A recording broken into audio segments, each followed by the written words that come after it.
this whole chapter deals especially with pumps. I figure out if you can handle pumps, then you can handle turbines. All right? So study pumps and make sure you know how they interact with the system. So the system being a piping network with some restriction, some devices in it like heat exchangers, the water goes through, valves, the water goes through, elbows, and straight runs. We talked about the performance curves for a manufacturer this is the manufacturer of some pumps. There's a model number. This is the speed of the electric motor needed to drive it. Typically they have a number, and a number. The last number, 11 1/4, would be the case size, 11 1/4 inch, which can take up to about 11.3 inch impeller maximum, down to an 8.3 inch impeller diameter minimum. So you could select it with this impeller, this impeller, this impeller, this impeller, or that impeller. It looks like 5 impeller sizes.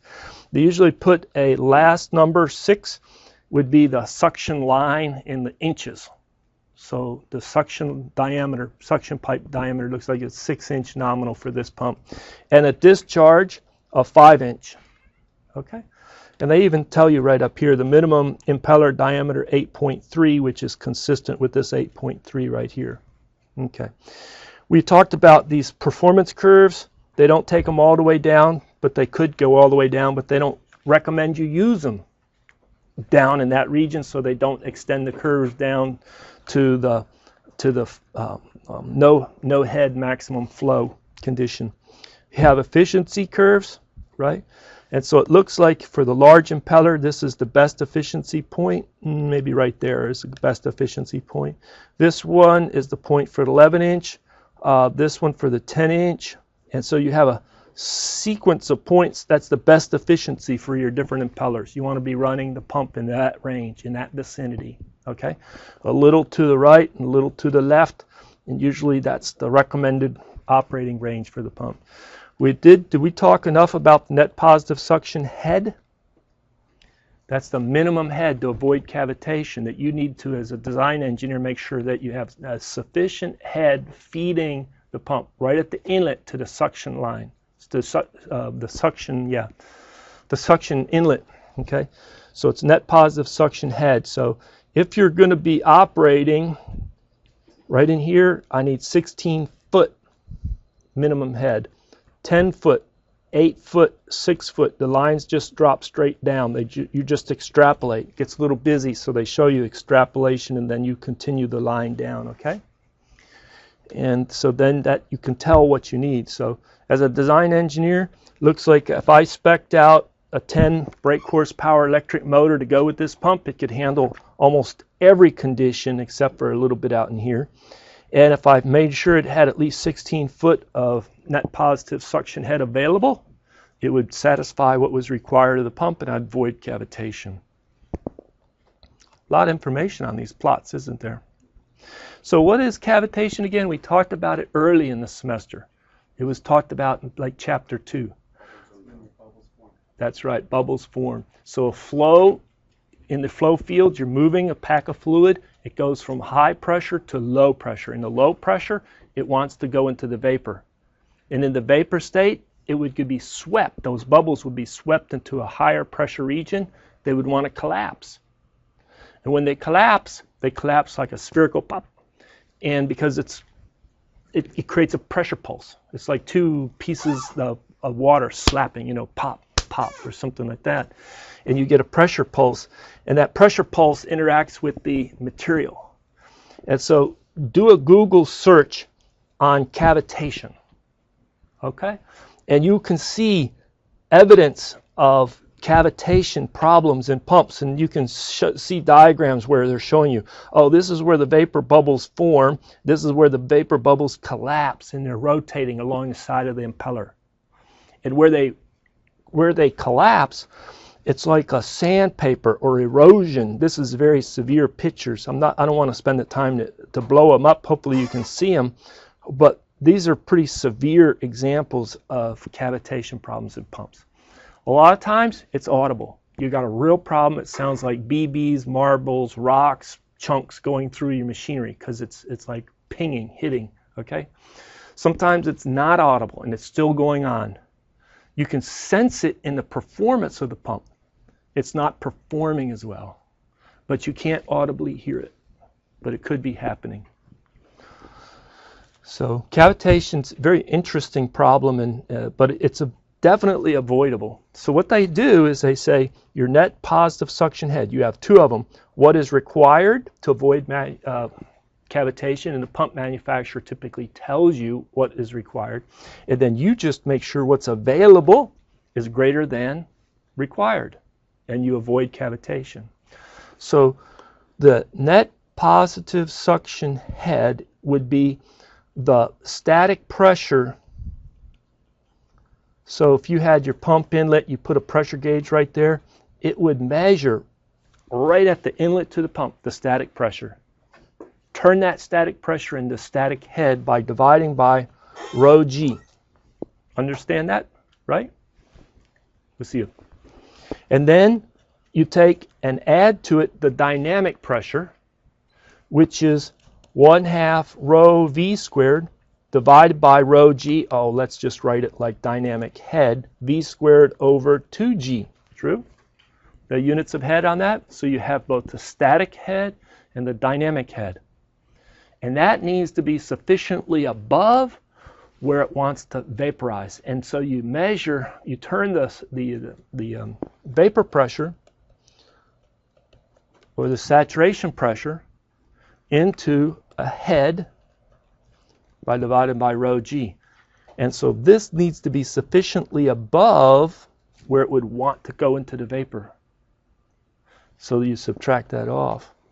Okay, this is a function of the temperature, whatever the temperature of the fluid. So if this is my pump, right, and I'm going to pump out liquid water, okay, do I expect to have a greater problem with cavitation with 80 degrees C water or 20 degrees C water? Hot water or cold water? Which one will be more likely to have cavitation problems? The hot water. It's not because of any other term but this term, because that'll be such a high head or high pressure that my actual static pressure and velocity pressure need to be much higher to avoid cavitation. Okay? So this is how you calculate. What do students typically forget? They forget this. They forget to account for the velocity pressure or the velocity head. Guess what? Often it's pretty small, so they're not far off if they forget that. But on an exam, don't forget it, please. Okay? Include it. And the next thing is they may just forget about the vapor pressure or the static the saturation pressure of the fluid. Remember, this Psat as a function of temperature going from the Tp to the Cp goes up dramatically for fluids. That's a typical curve, right? Oh, I forgot. What is Tp? Triple point. What's Cp? Critical point. So could I pump water that's liquid at greater than 100 degrees C? Could I pump water at, let's say, 150 degrees C liquid? If I'll have a whole pressurized system, it will be well above 1 atmosphere pressure, right? I could pump liquid water at 200 degrees C. It just makes sure that everything's pressurized in that piping system, and inlet to the pump is much higher. Water at 30 kilopascal, 60 degrees C enters a pump, and that's the diameter of the suction line, 25 centimeter diameter, at a volumetric flow rate. Calculate the net positive suction head available at that pump inlet. Okay, so what's the net positive suction head available? Well, it's going to be the static pressure, that's the 30 kilopascal, divided by rho g. The rho of 60 degrees C liquid water, you have to calculate, but it's going to be a little bit less than 1,000 kilograms per cubic meter. Plus V squared over 2G. How do I get that V? V is equal to volumetric flow rate divided by the area. So it's 0.15 meter cubed per second divided by pi diameter 0.25 meters squared over 4, and you get so many meters per second. 3.056 meters per second. So you would put that into here, and you would get that pressure, minus the saturation pressure at 60 degrees C divided by rho G. Okay. And the saturation pressure is right at 19.94 kilopascal. The static pressure was 30 kilopascal.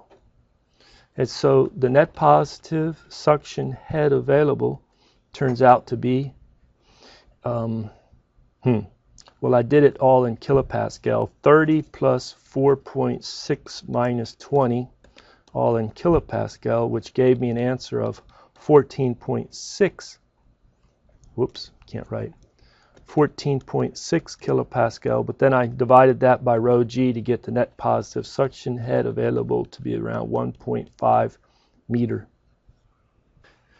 The pump is operating at 300 GPM and 45 foot of head. So find the 300 GPM, come up, okay?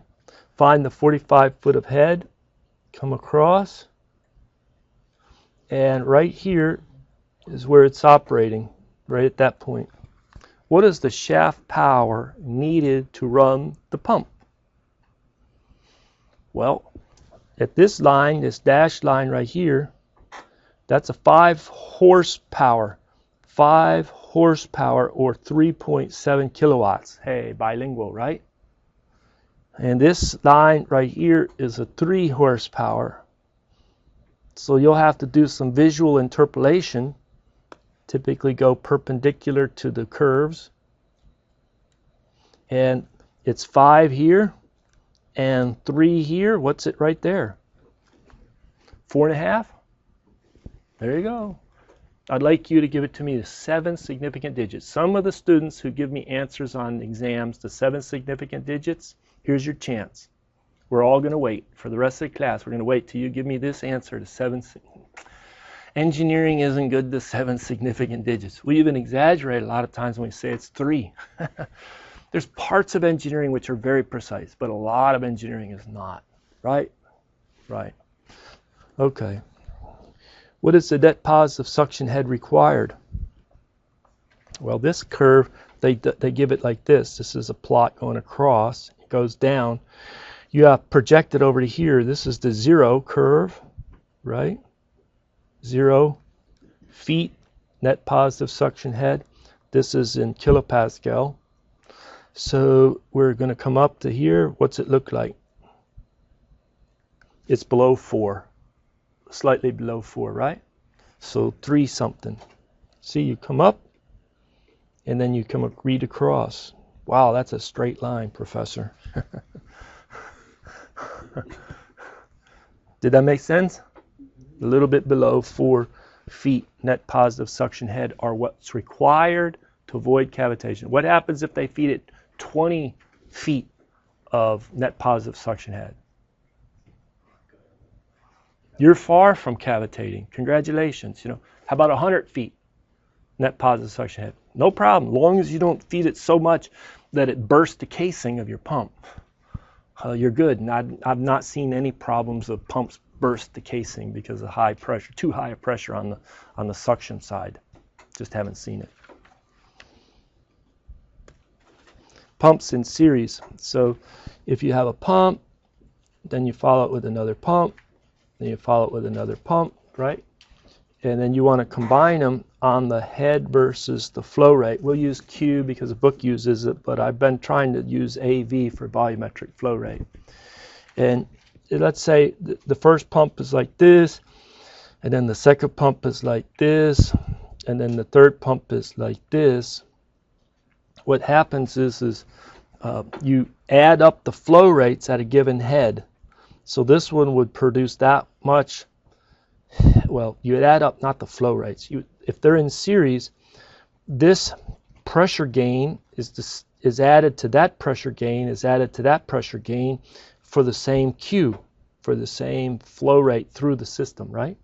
So at this flow rate, you would add up that pressure gain, plus that pressure gain, plus that pressure gain, and you would get a composite curve maybe up here for 3 pumps in series.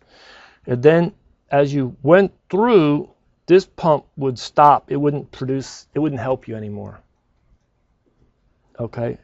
And then, so it would fall off, and then fall off, and then fall off. Well, this is actually pretty bad.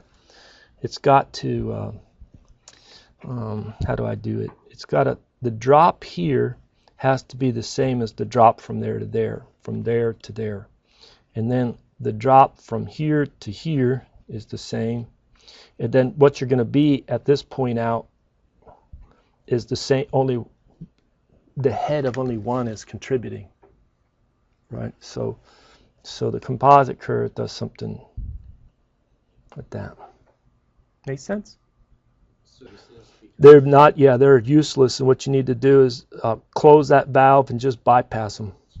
Just bypass them. Really take them out. Take them out. And we don't have as many in series, but we do have a lot of pumps in parallel. And in parallel, what you do is you come into what they call a manifold, then you have pump A, then pump B, then pump C. All right? And then they collect. So supply manifold, the collection manifold. And the flow then, the delta P, or the head across all 3 pumps, is the same. But you add the flow, A, B, and C. So if you come in and you have a pump, maybe like this, pump A, maybe pump B, maybe pump C, like that. Think about having a particular head, and you would have that flow rate from pump A, that flow rate from pump B, and that flow rate from the 3rd pump. You'd add them all up and you get the flow rate way out there. And then go to another head and do the same thing at another head and do the same thing. And what happens is you get to where this point, this one is no longer able to supply the head sufficient. So you probably isolate them by taking them out, take a valve and turn it all the way off. And then this one would come up to there. Actually, what I need to do is I need to come more quickly over. And then the last part, if you isolated it, would just be the 1 pump running. So there's a sketch of a composite curve, 3 pumps. You see much more pumps in parallel. Why? You have redundancy. And so often you can just have this pump running, that's a backup. And every week or every half a day you switch them so that they stay in use. And then you have another one just for extra redundancy.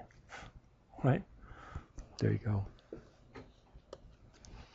Head is summative when 2 pumps are connected in either series or parallel. The head.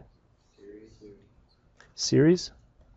And flow rate or capacity is summative when 2 pumps are connected in parallel. 3 pumps are connected in parallel. The shutoff head for each is, this is a smaller pump, wimpier pump, larger, heavier duty pump.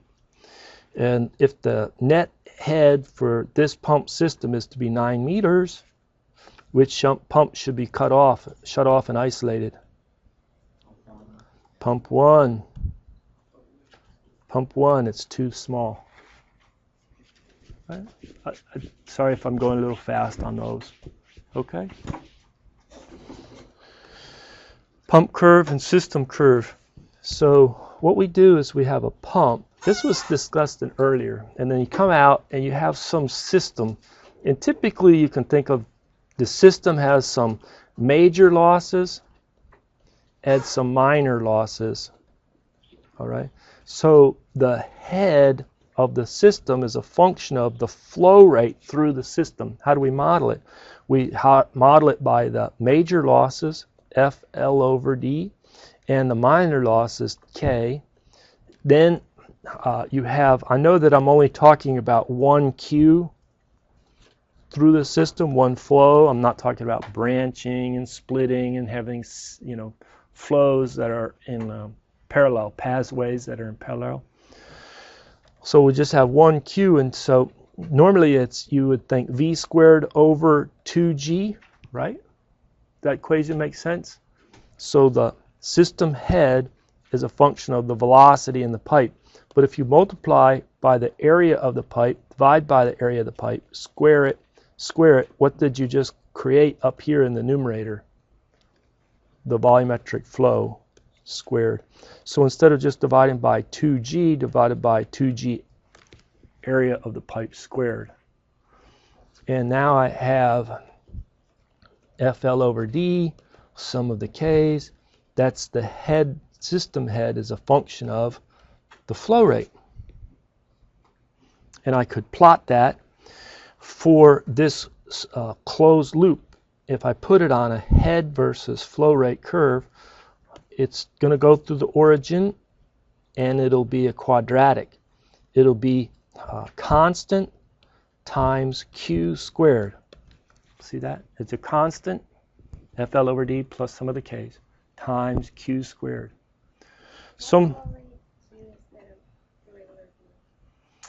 The book uses this kind of V dot for flow rate.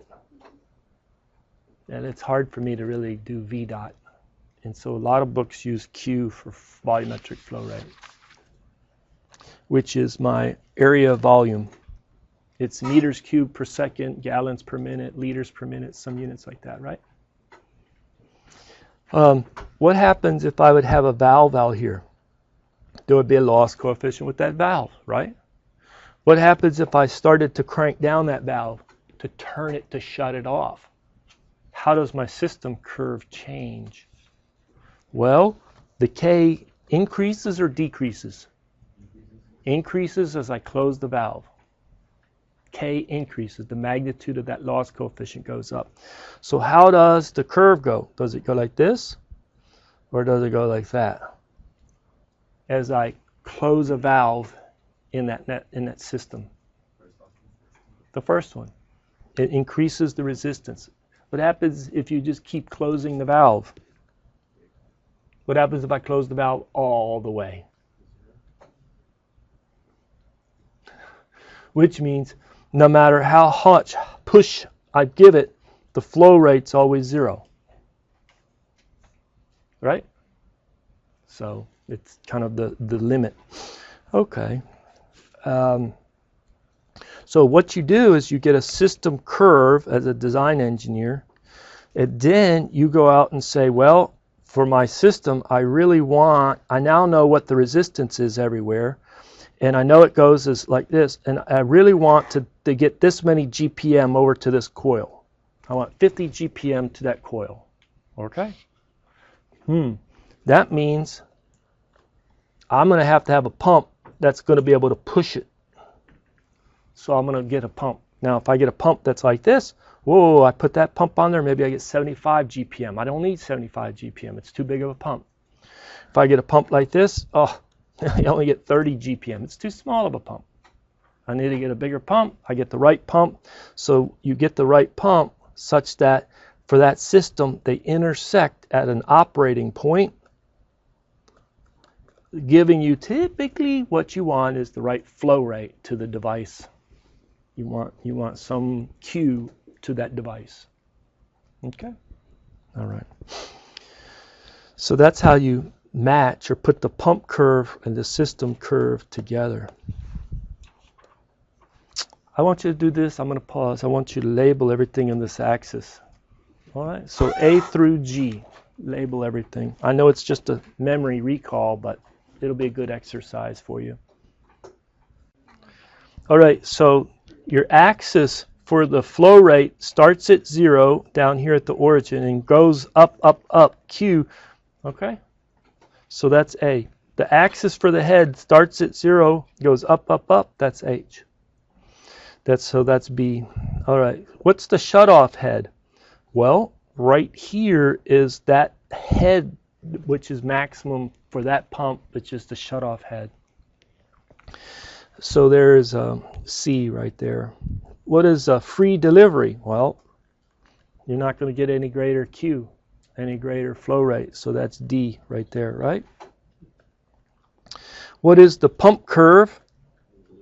the blue line, that's the pump curve, and the system curve, the orange line, the F. And what is the operating point? The intersection.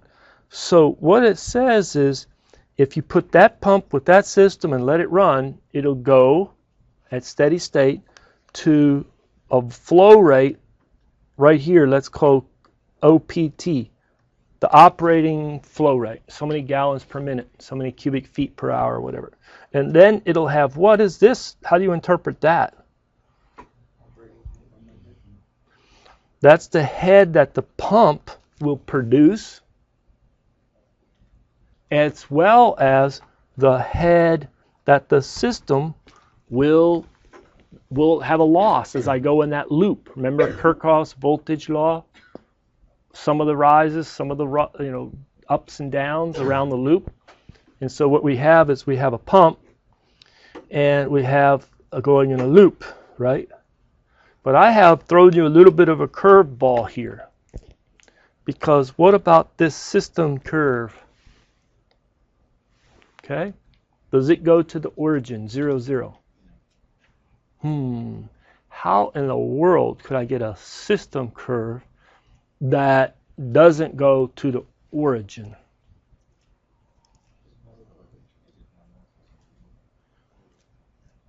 Elevation. What I could do is I could have a problem where I don't pump it in a loop, but I pump it from a lower tank to a higher tank. If I looked at this and I said, let me do modified Bernoulli equation here, and I go from here all the way across to here, because it's just going to spray out, unsubmerged exit, just spray out the pump, right? Let it fall down. So I go from 1 to that point 2, right? If we just did the modified Bernoulli equation, let's go ahead and do it in a few steps. We'd have the pressure at 1 plus 1/2 rho V1 squared plus rho G Z1 equal to, let me do the plus the pressure gain of the pump, right? Equal to the pressure at 2 plus 1/2 rho V2 squared plus rho G Z2 plus the pressure loss in the system, PL. Okay, let's do this. Which terms are 0? Atmospheric pressure, atmospheric pressure. Large tank, we'll leave this alone, that term alone, because it's coming out with some speed out the end of that pipe at state 2. And then what we can do is we can put right here, the pressure gain from the pump is equal to, let me try and rewrite it here, rho G Z2 minus Z1 plus I'm going to put 1 plus F L over D plus some of my K's times 1/2 rho V2 squared. What I'm saying, I'm not changing the speed, I'm not changing the diameter of the pipes and everything, okay? But I could have a loss due to entrance. I could have a loss due to a 90-degree elbow. I could have a loss due to the length, the friction, so the minor losses, as well as the length of the straight run, plus kicking out the end with some kinetic energy. Right? So all that makes sense? All right. All of this on the right-hand side is like a pressure of my system. Okay, so even if I have no flow, if this is 0, what is that's non-zero. I have 1/2 rho Z2 minus Z1. Z2, the higher elevation than Z1, and so this right here is Z2 minus Z1. Because if I want to, I divide the whole equation by rho G and I get back to head. Okay, And so the equation for the system on the right-hand side is like a constant plus a constant q squared. It's got this offset plus proportional to flow rate squared. Does that make sense? Okay. Let's throw you a loop here. I have a problem where I have a tank full of water. I want to take it out of that tank of water, and I want to move it to another tank of water that's lower. What would the system curve look like? First of all, if I got rid of the pump did anything. Nothing. Just get rid of the pump. Would the water flow through the system? It would be called a siphoning problem. The head, elevation head, would motivate the flow. It would just match the resistance, the frictional resistance, and I would have flow, right? But you could strap a pump in there, and you could really get it to flow, right? If you're not patient. Sometimes when you're siphoning, you need to be patient. And sometimes when you're not patient, you just put a pump on it to really motivate the flow, right? Anyway, how would the system curve look like for this condition? It's like it would be down here and it would go up. Meaning, even without the pump, no pump, this would be the flow, the free siphoning flow. It would flow naturally at that flow rate. And if I strap the pump on there, it would even go faster. Kaboom. You'd get a higher flow rate. All right? All right. All three curves are for the same system having a valve that is used to regulate the flow by partially closing the valve. For which case is the valve more open? Which case is the valve more closed? C is more open, and A is closed. Okay, good. 3 pumps are being evaluated to be installed into a system. Which pump will provide the highest flow rate at the operating point? Pump A, B, or C? A. And the lowest flow rate? Pump B. Pump B. Right? Very good. Determine the flow rate for a pump piping system used to move water from one large tank to another higher tank. So it's very similar to what we set up, but let me develop a problem here. Let me find it.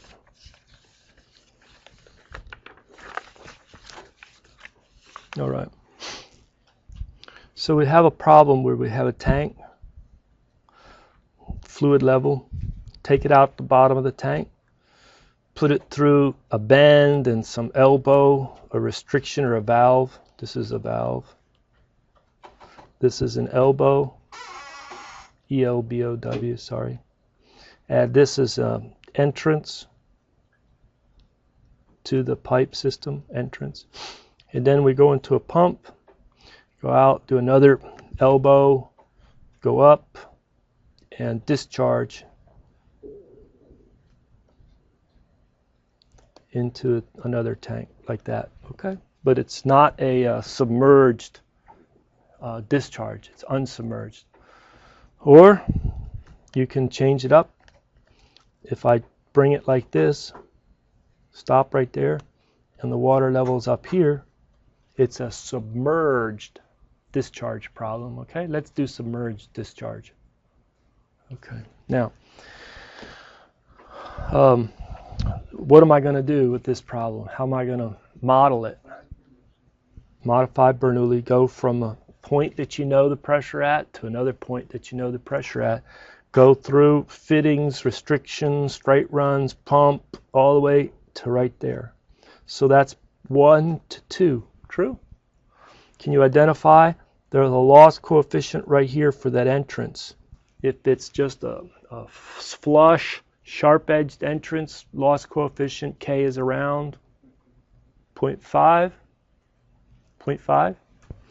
K is around 0.5. Elbow, K is around 0.3. Valve, they go all over the place. They could be 5, they could be 6, they can be quite high, even if it's open.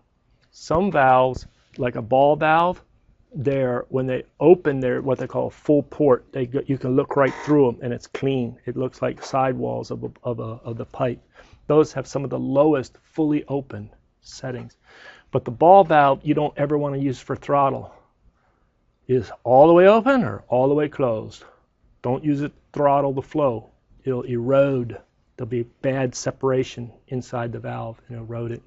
Okay. Sometimes there's gate valves, sometimes there's needle valves, there's seat valves or other types of valves, and they're good for throttling. So take a look. We don't have time to go into all the great valves. But let's say this is about, I don't know, 5 loss coefficient. Even when it's fully open. You start closing it, oh, it goes to 10 or 15 or 25. You know, that's what's happening. You're changing the K value when you close that valve from its fully open position.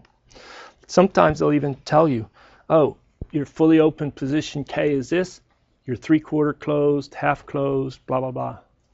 They'll give you different K values. Go through the pump, go through another elbow, and then what about this submerged right here? 1, alpha. Yeah, it's alpha, okay, which is 1. What was alpha again? That's right, kinetic energy correction factor. Okay. So we've done this a couple times, but you just write Bernoulli's, and so you'll have the head of the pump is equal to Z2 minus Z1. Should it be this Z at the discharge or this Z for Z2? Should be the second one. Because you need to clearly identify where's your Bernoulli line, what point to what point. Typically you go from surface to surface unless it's a unsubmerged discharge. Okay.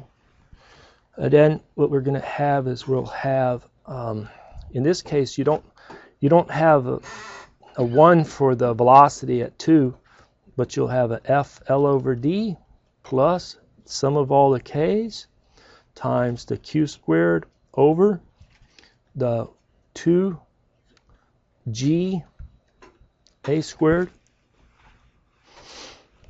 And we'll stop there and pause for a minute. Does that look reasonable? Did I go too fast? We've gotten there before. So this term, if you're pumping in a loop, this is 0, right? Because kind of go just all the way around. But if you're pumping between tanks and the tanks have elevation difference, you have this term right here, and it can be positive or negative. All right. Major losses, minor losses. Understand that we're putting it in terms of flow rate, and head elevation. Okay. A lot of times they'll give you a pump curve. It'll be like A minus B Q squared. Why? Well, because they can plot it, and that gives you the shape that you want. As I increase Q, the head of the pump has a value of A, and then it goes down quadratically. It's just a model, right? It's just they curve fit the experimental data to a model like that. And then you just put in the rest of the parameters, Z2 minus Z1 plus. And now you have the L over D and the K's. Those are all constants typically constant. But what about F? F. What is that? The friction factor, isn't it? Is it a constant or could it vary? It could vary. In your mind, you're thinking Moody diagram. I'm thinking out in a turbulent regime because most of our flow problems are turbulent. Okay. And I'm thinking smooth pipe or relatively rough pipe. Okay. And then over here I have Q squared over 2GA squared. So this is the rub right here, this F. How do I model? Okay. if you're given a particular roughness for this pipe, epsilon, let's say it's 0.25 millimeter, and you're given a diameter for the pipe, and the diameter of the pipe in this case is, I'm just going to see here, 2.03 centimeters, which is 20.3 millimeters. I can calculate the relative roughness, 0.0123. Talk to me a little bit about F with that relative roughness. I'm going to pause and I want you to look at the Moody diagram, okay? And I want you to tell me a little bit about that friction factor. So what we can do is, from the Moody diagram, you can look and you can see that the friction factor is a function of Reynolds number. Forget about the laminar region. Here's your smooth, but we were going to look for the one that peels off, and it has a relative roughness of 0.0123, right? You know what really that tells you? That I can expect the friction factor to be that or above in this region, right? Could it ever be with that relative roughness below? No. And already this thing, the friction factor only varies so much. It's not that dramatic of a change in the friction factor, okay? So what is the minimum friction factor for this problem? 0.04, right? What do you think the maximum would be? 0.05. It's going to range somewhat. That's less. That's what, 20% range. So it's not like friction factors are just some wild number that could range from 0.1 to 1,000. Right? So hopefully that helps. So what you have to do is this friction factor is a function of the Reynolds number, and the Reynolds number, you can get it in terms of flow rate. The Reynolds number, everybody, rho v d over mu, but it's also 4 rho q over pi d mu. Get it in terms of flow rate. And then it's maybe a little faster in your hand calculations. So it really doesn't matter in Excel, just an extra line. Okay, if I know the diameter, I know the area. If I know the area, then I know the velocity, I know the volumetric flow rate. Bing, bing, bing, right? So I would put this in as a first guess. Otherwise, you have a nonlinear equation that's really hard to solve analytically, but at least here it's more solvable by hand. Okay. Put in a value. What do we say? 0.045, somewhere like that, and refine it with one iteration. You'd be done. Sum up all your k's and then solve for the q. You can actually do this problem. Labor intensive, but you can do it by hand. True? Have you solved enough problems studying for the exam? Please do. Positive displacement pumps. Some pumps have lobes and they rotate, and there's pictures of them where it's going to be hard for me to draw one, but a positive displacement pump opens up and then squeezes the region for the fluid, and that's how it works. Okay, a peristaltic pump will have a tube and then a roller system that squeezes the tube, squeezes the tube, squeezes the tube, and then the roller system rotates that way, and these rotate as they roll.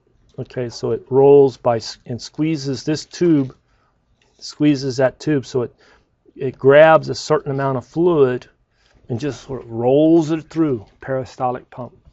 All right.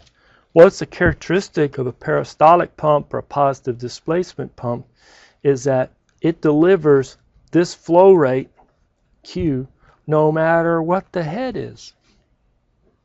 Right. So you'd never deadhead a positive displacement pump, because it's just something's gonna break, something's gonna go, right?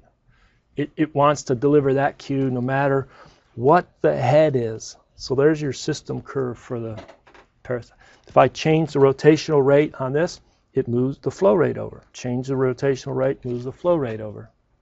Okay. How many people have taken apart a automobile engine and seen the oil pump of an automobile engine? True? Is it a centrifugal pump or a positive displacement pump? Pardon?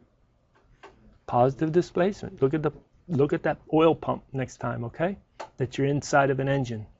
It has, a lot of times it has a rotating gear, and the gear is another gear, and they mesh up, and the gears rotate around and around, and so they grab and trap a fluid and move it to the other side and push it out. I don't want to spend a lot of time on positive displacement pumps because we don't have a lot of time. But you should know a little bit that, hey, there's positive displacement pumps. Don't treat them like centrifugal or kinetic energy or velocity type. What's happening in the centrifugal pumps is they're coming off the impeller blades at high speed, and then you convert that to head. Is that the ones they use in the hospital? A lot of those, especially if they need to meter fluid to the IV. Mm-hmm. Yes, that's right. That's exactly right. And so the line could have a little bit of kink in it or bend in it. It's still going to push that fluid, no matter what a little resistance. Through the needle, they use a different needle in the vein or whatever. It's just going to push in that metered amount of medicine into the body. So there's a lot of positive displacement pumps out there in practice. So next time you're hooked up to an IV in a hospital, there you go. You're bored, take some tools, start taking a pump apart. All right. Now we're going to talk about pump affinity laws. Affinity, anytime you fix, a new word like that, well, that's going on. Google, it's like a dictionary. Use it like a dictionary, okay? So it's a similarity of characteristics, not between animals, plants, or languages. It's between pumps. Pumps. Of course, they left out pumps. And so it's how different pumps are similar in the behavior, and if you change a characteristic of that pump, how does the performance change? And our performance characteristics are rotational speed, omega or N, the diameter of the impeller, D, the head it produces, the flow rate it produces, and the brake horsepower to drive the shaft to run the pump. Okay? So if you start changing the rotational speed and leaving this fixed, that's a very good first introduction to the affinity laws. Leave the diameter of the impeller fixed. What happens is the head goes up, the flow goes up, and the brake horsepower goes up if you increase the speed. Right? Okay. Well, here are the laws, and they put them in general terms. Now, this is our volumetric flow rate, Q.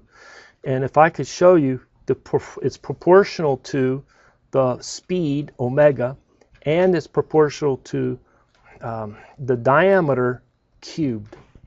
So the flow rate is proportional to the rotational speed and the diameter cubed. So if I start changing the impeller diameter, that 9-inch impeller diameter went to 8.5 inch, it has a strong effect on flow rate. Okay? Likewise, the head is proportional to omega squared, D squared, and the brake horsepower is proportional to the density of the fluid, the rotational speed cubed, and the diameter to the fifth. Now, I'm not going to worry too much about change in diameter. What's more important at this point is changing the speed. And I left off a squared here, or did I have it there and I erased it? Did I have it omega squared? Yeah, I needed that omega squared. Let me try and give you a physical explanation of the why. I always think of the I region of these pumps. And in it, you have the beginning of the veins, okay, that are coming in, right? And if it's rotating like this vein is like shaving the I region and ingesting some fluid into it, okay? It's like shaving. Does that make sense to you? So if I increase omega, I increase the shaving rate. I'm just drawing more fluid into it. And so the flow rate's proportional to the speed. All right, then I think about the outer region of the impeller, and I think about those vanes coming off, and I think about the velocity off the tip. It's sliding relative, and the tip is really moving. So I have a velocity diagram, I put them together, and the velocity of the fluid coming off of the tip of each of those vanes is made up of a component due to the rotation and a component due to the sliding. Does that make sense? Okay. The rotation is as if I have this radius and I have a rotational rate omega. Do you know what this V is right here? Isn't it omega R off the tip? And then this other part is the sliding. Well, you're going to have more coming, so it's proportional to omega as well, because we already got Q as proportional. So both of those scale, right, as the omega. So the V, the velocity off the tip, scales as omega. How do I get head then? Well, head, or head, either way, is 1/2 rho V squared, or 1/2 V squared, or 1/2 V squared over G, right? If you want to do it in meters of head, there you go. So we just had that the V, the velocity, is proportional to omega, and the head is proportional to V squared, so the head is proportional to omega squared. Was it too many steps in the logic? Or did it make sense? I'm just trying to give you warm fuzzy feeling for where these come from. The last one's a lot easier. So the brake horsepower is the fluid power, W dot fluid, divided by the efficiency. Assume that you're not changing so much that the efficiency changes. As soon as you start really jumping, changing the rotational speed by a lot, then you're moving in that map of the pump map. It's too much, and you'll be changing the efficiency too much, and these affinity laws break down. They're good for modest changes in speed. Okay? So this remains unchanged even though you're changing the speed. And guess what W dot is? Isn't that H times Q? Isn't it proportional to the head and the flow? And we already said that the head was omega squared, proportional to omega squared, and the flow is proportional to omega, hence omega cubed. That was the easiest one. Okay? Because you just get the Q is proportional to omega, head is proportional to omega squared, and brake horsepower is proportional to the product of the head and the flow. And you're done. How do you use these? Well, let's solve a problem. We say a pump delivers 10 meters of head and 44 liters per minute at a rotational speed of 1200 RPM, and the pump efficiency is 83%. Predict the brake horsepower needed to drive it. That's a part A. It's pretty straightforward. So the brake horsepower is the efficiency. Then you have the product of the head times rho G times the let's do this, times the velocity, the flow rate, Q, right, Q. Okay, so I put in 10 meters. I have 1,000 kilograms per cubic meter, 9.81 meters per second squared, and the flow rate is 44 times 10 to the minus 3 meters cubed per 60 seconds. And then I have the efficiency of 83%, and I can calculate that answer, brake horsepower, and it'll get units of watts or kilowatts. True? Good. If the rotational speed is now decreased, so the new rotational speed is less than the original rotation speed, and it's 90%. It's 10% less. It's 90% of the original rotation speed. Calculate the new rotational speed. Well, whoopee. It's going to be 1200 RPM times 0.9, or whatever that is. That'll be the new rotational speed. Okay? You have to, in your calculation, you have to make the multiplication, and don't give me an answer like that to grade. All right, but I don't have a calculator. It's what? So omega 2 is 1080 RPM there. Okay, then what is the new volumetric flow rate? Well, the original volumetric flow rate was proportional to the original speed. Well, you just divide over by, and that's equal to a constant. And that's the new volumetric flow rate divided by the new speed. So the new volumetric flow rate is the original volumetric flow rate times the new speed divided by the old speed. That's equal to the 44 liters per minute times 0.9. So this is something.